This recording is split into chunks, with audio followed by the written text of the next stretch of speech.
ஓம் சாந்தி.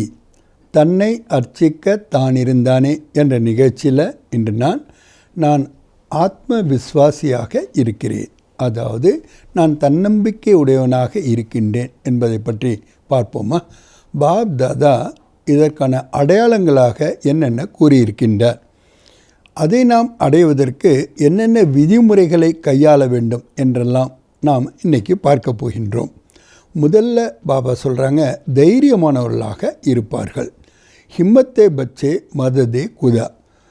18 அத்தியாயங்களும் கூட அர்ஜுனனுக்கு தைரியத்தை கொடுப்பதற்காகவே வழங்கப்பட்டது. அதாவது கீழே போட்ட அம்பையும் வில்லையும் கையில் எடுக்கின்றார். அதே மாதிரி நாம் எப்பொழுதுமே தைரியமுடையவர்களாக இருப்பது தான் ஆத்ம விசுவாசத்தினுடைய முதல் அடையாளம். இரண்டாவதாக நம்பிக்கை உடையவர்களாக இருக்க வேண்டும். ஹோப்பு, அதாவது நாம் இதை அடைந்து விடுவோம், அடைந்தே தீருவோம் என்ற ஹோப் இருப்பவர்களாக இருக்க வேண்டும். இன்னொரு இடத்துல பாபா சொல்கிறாங்க, உறுதியான மனம் உடையவர்களாக நாம் இருக்கின்றோம். அதாவது ஆடாத அசையாத மனநிலை. என்ன ஆனாலும் சரி, என்ன நடந்தாலும் சரி, நாம் எதிர்பார்த்துக்கு மாறாக எது நடந்தாலும் கூட இவங்களுடைய மனநிலை ஆடாமல் அசையாமல் உறுதியாக இருக்கின்றது. மேலும் பாபா சொல்கிறாரு, எண்ணுவது, சொல்வது, செய்வது மூன்றுமே சமமாக இருக்கிறது அவசியமாகுது. ஒரு இடத்துல பாபா சொல்கிறாங்க, இவங்க ஒரு பொழுதும் தோல்வியை அடைய மாட்டார்கள். ஆனால் நாம் அப்பப்போ தோற்று தானே போகிறோம், ஆனால் மறுபடியும் நாம் நம்மளை சமாளிச்சுக்கிறோம். ஆனால் பாபா சொல்கிறாங்க, அந்த தோல்வியை கூட வெற்றியாக அனுபவம் செய்பவர்கள். அதேனால தான் பாபா சொல்கிறாங்க, இதற்கான விதிமுறைகளாக நாம் என்னென்ன செய்யணும் அப்படின்னாக்கா, முதல்ல வெற்றி என்னுடைய பிறப்புரிமை என்பதை நாம் ஏற்றுக்கொள்ள வேண்டும். இரண்டாவது, எதையுமே நாம் வித்தி பூர்வமாக செய்பவர்கள். ஏனென்றால் வித்தியின் மூலமாகத்தான் சித்தி என்பது பிராப்தி ஆகின்றது.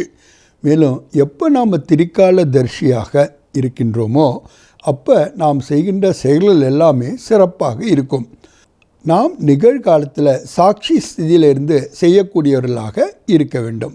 இதனுடைய புரிதலுக்காக பாபா சொல்கிறாங்க, லட்சியத்திற்கு ஏற்ப நீங்கள் எப்போ வெற்றியை நோக்கி நடை போயிடுகின்றீர்களோ அப்போ தான் நீங்கள் ஆத்ம விஸ்வாசம் நிறைந்தவர்களாக இருக்க முடிகின்றது. அவங்களுடைய இன்னொரு அடையாளம் பார்த்திங்கன்னா, எல்லாருக்கும் பிரியமானவர்களாக இருப்பார்கள். முதல்ல தனக்குத்தானும் சரி, பாபாவுக்கும் சரி, இந்த பிராமண பரிவாரத்திற்கும் சரி, மற்றவர்களுக்கும் அவங்க பிரியமானவங்களாக இருப்பாங்க. ஏன்னா அவங்க எப்போதுமே எல்லாருக்குமே மரியாதை கொடுப்பதன் மூலமாக மரியாதைக்குரியவர்களாக ஆகிவிடுகின்றார்கள். மேலும் தனக்கு கிடைத்திருக்கின்ற பொறுப்பை சிறப்பாக கையாள்பவர்களாகவும் இருக்க வேண்டும்.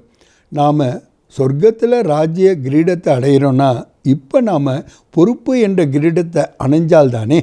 ஆக நாம் நிகழ்காலத்தில் எல்லா சப்ஜெக்ட்லேயும் பொறுப்பு என்ற கிரீடத்தை அணைஞ்சாதான் நாம் எதிர்கால ராஜ்ய கிரீடத்தை கூட நாம் அமைய முடியும். ஏன்னா பாபா சொல்கிறாங்க, தன்னை மாற்றிக்கொள்வதன் மூலமாக உலக மாற்றத்திற்கு நாம் வழி கொள்பவர்களாக இருக்கின்றோம். அதே மாதிரி தலைமைத்துவ திறமைகள், கெப்பாசிட்டி, ஸ்கில்ஸ் எல்லாமே நம்மகிட்ட வரணும். அப்படின்னா முதல்ல ஆத்ம விசுவாசம் என்பது இருக்கணும். ஐ கேன், என்னால் முடியும் என்று நாம் நம்ப வேண்டும். அப்படிப்பட்டவர்கள் ஒருபொழுதும் எதற்குமே பயப்பட மாட்டார்கள். ஏனென்றால் அவர்கள் மாயையை வென்றவர்களாக இருக்கின்றார்கள். அதாவது தனது பலகீனங்களை வென்றவர்களாக இருக்கின்றார்கள். ஆக மாயா ஜீத் தான் ஜெகஜீத்தாக ஆக முடியும் என்பது நமக்கு நன்றாகவே தெரியும். பாபா சொல்கிறாங்க, தன்னுடைய மாற்றத்தில், சுய மாற்றத்தில் அவங்க ரொம்ப திடமாக இருப்பார்கள். பாபா சொல்கிறாங்க, திடத்தா, இந்த திடத்தன்மை தான் வெற்றிக்கு ஆதாரமாக இருக்கின்றது. ஆக நாம் வெற்றி பெறுபவர்களாக அனுபவம் செய்யணும்னா வெற்றி எனது பிறப்புரிமை என்று நாம் நினைக்கணும். நாம் சாட்சி திருஷ்டால இருப்பதற்கான பயிற்சியை செய்ய வேண்டும். பாபா என்னுடன் இருக்கின்றார், துணையாக இருக்கின்றார். பாபாவே நம்ம கூட இருக்கும்பொழுது நாம் தோல்வி அடைவதற்கான வாய்ப்பே கிடையாது அல்லவா. அதனால தான் நான் ஆத்ம விஸ்வாசம் உடையவன் என்ற ஸ்திதியில், சுமிருத்தியில் நாம் இருக்க வேண்டியது அவசியமாக இருக்கின்றது. சங்கமம் யுகம் என்பது முயற்சி செய்வதற்கான யுகமாக இருந்தாலும் கூட சங்கம யுகத்தினுடைய பிராலப்த அனுபவிக்கின்ற அதிர்ஷ்டசாலிகள் என்று கூறினால் நாம தான். ஏன்னா உலகத்தில் எப்போதுமே எதற்குமே நாம் முயற்சி செஞ்சு பிறகு தான் பலனை அடைகின்றோம். ஆனால் இப்போ பலனையும் அடைகின்ற அனுபவிக்கின்ற ஒரு அதிசயமான யுகமாக இந்த சங்கம யுகத்தை நாம் காணுகின்றோம். நல்லது. ஓம் சாந்தி.